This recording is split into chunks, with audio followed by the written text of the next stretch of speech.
birthday! Okay. Siyempre, bago ang lahat, si tatay kasi may gumati na kamag-anak, di ba? So, sana ma-experience din dahil may gumati sa kanya. Tagalogin ko na lang ha, para lahat maintindihan. Kasi may mga bisita yung mga Tagalog. So, bibigyan natin ng pagkakataon niya kanyang mga kaibigan to greet her and happy birthday. So, tinatawagan ko yung kasanggayan, si Beverly. Asa na? Beverly, si Annie, lahat ka mo, lahat. Mamurgal.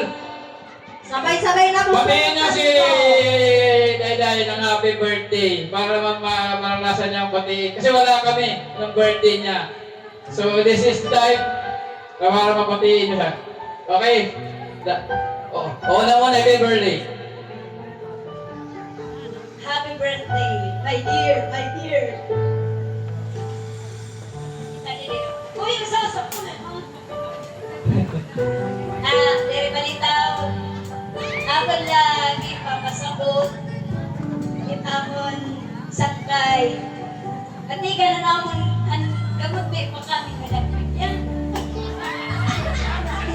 Kaya yan sa totoo lang, hindi kami ngayon malilaylay.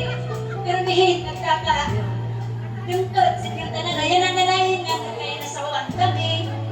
Pero pinagsan ka kami makita. Itaba lang masasaring na imo. Good health. More blessings. Yes. More friends. Palitaw daw mga salamat and happy birthday. Palakpakan po natin yung mga kaibigan ni Tita Daw.